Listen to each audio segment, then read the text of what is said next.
Thunder Force. Oh my god. I'm thunderstruck.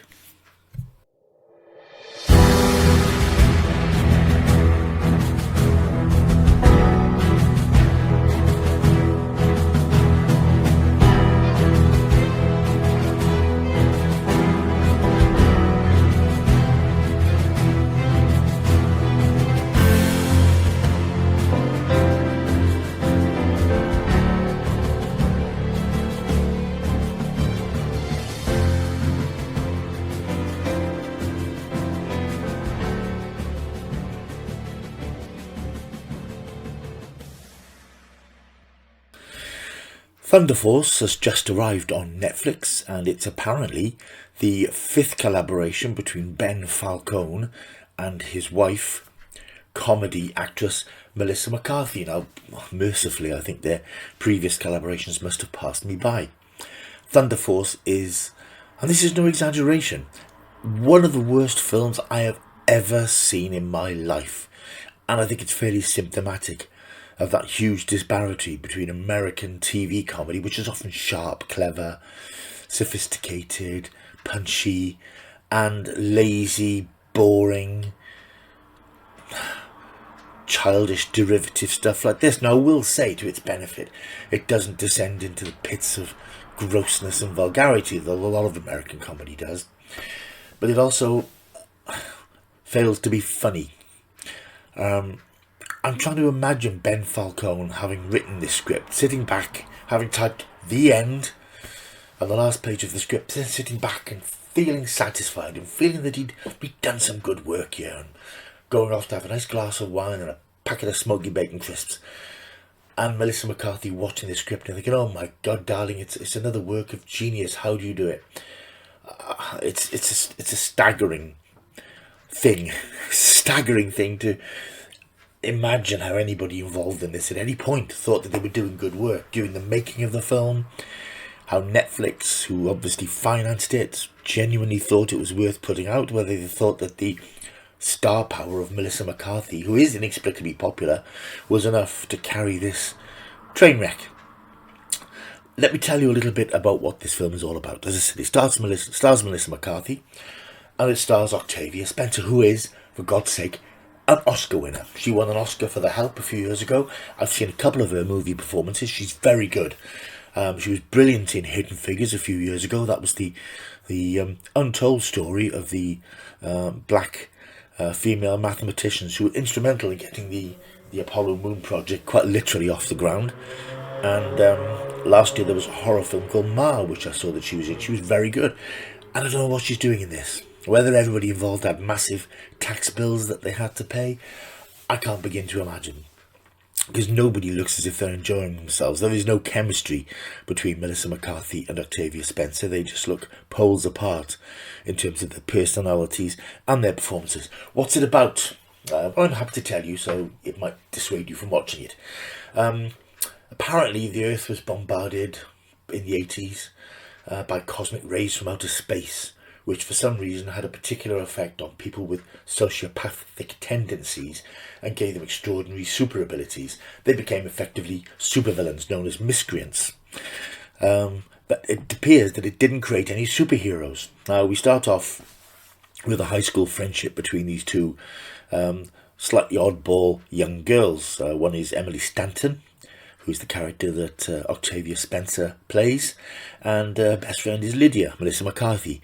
They're poles apart. Lydia is slobbish, just wants to have a good time, and Emily is more bookish, and she's more academic. And eventually, although they become friends, their differences do eventually draw them apart. Years later, in the modern day, there's a school reunion. Lydia is hoping that she can reunite with Emily and sort of bury the hatchet. She invites her to the school reunion, but she doesn't show up. So at this particular moment, Lydia decides to try and heal the rift by going to her offices. And Lydia by now, Emily by now is a millionaire. She's a scientist. She's been working hard to create some sort of procedure that would enable superheroes to be created by giving them incredible powers. Now, she's got this huge multi-million corporation and buildings with her name plastered all over them. For some reason, Lydia has not bothered to contact her any time during this woman's enormous rise to fame and acclaim. But she chooses this one night, the one night of the school reunion where Emily hasn't turned up, and Lydia decides to go and visit her. So she inveigles her way into her laboratory, meets up with Emily, who tells her, don't touch anything, it's the night of a big experiment. And again, conveniently, this is the night where she's doing her big test run on this new formula that she's come up with. Of course, Melissa McCarthy, because she's so klutzy, gets involved in the experiment and finds herself injected with a serum which gives her the opportunity to pull faces, scream as if she's in pain, and just generally pratfall. The upshot is that she gets superpowers, she gets super strength. Emily, who was the intended recipient of these powers, also takes a shot of this serum later on, and she gets the power of invisibility. Naturally, they decide to become superheroes, and they come up with the name Thunder Force. I've seen it reasoned that possibly this is because we have two plus-size ladies squeezed into uncomfortable-looking rubber costumes, generating the idea of the concept of thunder thighs. Is that the level of humour we're looking at here? Oh God. So as Thunder Force, they find themselves involved in thwarting the criminal activities in and around Chicago. And there's a character called the King, who's played by Bobby Cannavale. He's also got strange abilities because his eyes glow, and the breadth of his ambition, the breadth of the ambition of the villain in this thing, is to become the mayor of Chicago. He doesn't want to take over the world. He doesn't want to destroy the world. He hasn't got his eye on any ancient artifact that will give him incredible powers. He just wants to become the mayor of Chicago. So as sort of supervillain ambition go, that's a pretty feeble one.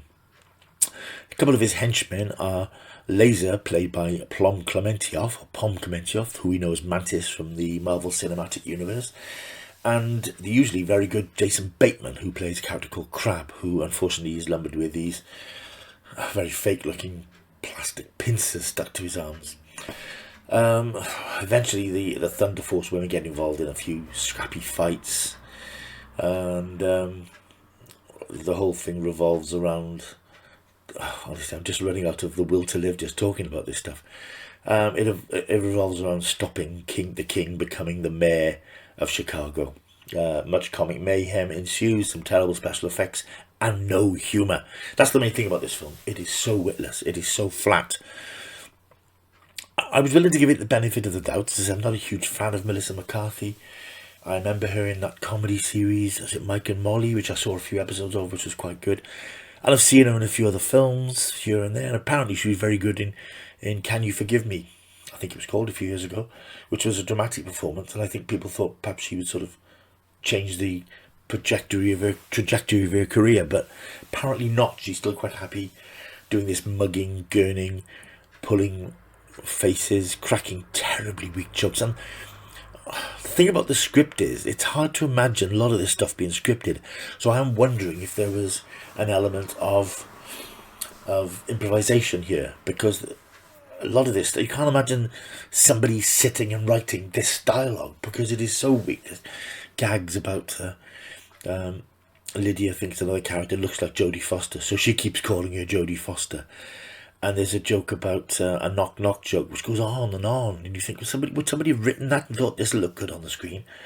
The reason I think it's improvised in places is because there's one scene where, for some bizarre reason, Lydia and the Crab, played by Jason Bateman, there's some sort of attraction between them, and they go out for dinner, and there's a restaurant scene which is so excruciatingly unfunny and clearly unscripted. I think they must have just sat there, and the director said to them, this is broadly what your relationship is and what you're doing, and just, spitball it. But it's just terrible. At one point, she asks him how he became the Crab, and there's this lame story about how he went out on a boat with his first wife on a honeymoon or something, and they found themselves drifting over radioactive coral, and he was bitten on the genitals by a radioactive crab. My wife left me straight away, and it just... It staggers me. I just found this film not offensive, but not that I'm offended by that way, but offensive in that somebody thought this was a good thing to deliver to the public. Did Netflix think that our standards are so low that we will accept and enjoy stuff like this? I mean, it's had universally bad reviews, so clearly not. But this is genuinely a film without any saving graces at all. As I said, there's no chemistry between the two leads. Octavia Spencer does look embarrassed to be there because she knows what she's done in the past, and I can't understand why she agreed to do this. The humour does play on this. Look at us, we're fat. You know, one of the running jokes is these costumes stink. There's a terrible scene where they go off in a sports car and it's a Lamborghini, and they've got these two large women squeezing into a Lamborghini, then squeezing out. And that's the level of the humour. Oh, let's laugh at these fat women. It's just staggeringly unfunny. What special effects they are pretty poor. I mean, I'm assuming it's a fairly modestly budgeted film. They tried to do a few superhero things in it. Because there's no energy in the script, and no energy in the performances, and there's no energy in the action sequences. And the whole thing just fizzled out in that most boring cliches where you think that Lydia's been killed because she's made a sacrifice to absorb the power of this bomb that's been set off. And of course she's not dead. She comes back to life with a splutter of water that she vomits over people twice, just in case you didn't think it was funny enough the first time. Really, this is just a dreadful, dreadful film, and I think Netflix should be ashamed of themselves for putting it out. They should have some quality control where they look at the stuff that they get and said, yeah, we'll write this one off. This just isn't something that we're prepared to put our name behind. And to be honest, everybody involved should be ashamed of it, because it's absolutely dire. And I said, it really is the worst film I've seen in years, especially from a major sort of producer and a major talent, if you like, to come up with something like this. It's pretty inexcusable. So, if you choose to watch this, and really don't go near it because it stinks. It's on Netflix now. Really isn't worth your time. Stay well away. Obviously, it's a stinker. So I'm giving this a big fat... I'm giving it 1 out of 10 because I think it's unfair to give things 0. I've sort of learned in the past that it's not really fair to mark things as 0, rate them as 0, because at the end of the day, creative people have expended time and energy and money on stuff, and they deserve some credit for that. So they deserve credit for being able to bring this to the screen, but I really wish they hadn't. So that's Thunder Force on Netflix now, but genuinely just don't touch it. Really don't touch it. It's a howler. Before I go, just a quick reminder of the previous video I put up last night, my 30 by 30, no, it's 50 by 50. God, I don't even know what I'm doing half the time. My 50 by 50 challenge, in an attempt to get my subscriber base up a little bit. Running a little competition between now and the 50th video I put up on this channel. Anybody who puts a comment on here, especially if they've not been watching before, any new subscribers, subscribe to the channel. Put a little comment about why you've subscribed, why you like this channel, if you do like it. Or if you don't like it, things you think I could do to make it better, things you'd like to see me cover. Just put those in the comments on any of the videos coming up between now and 50. When I get to 50, I will go through all the responses and I'll pick out a random name, and that person will win a prize of some sort up to the value of £50. So, ooh, how can you resist? So all you have to do is like and subscribe. Leave a comment somewhere here or in any video that comes up between now and 50. And let's get a community going here. Right, thank you for your time. Remember, don't go near Thunder Force. No good can come of it. I'll see you soon. Bye.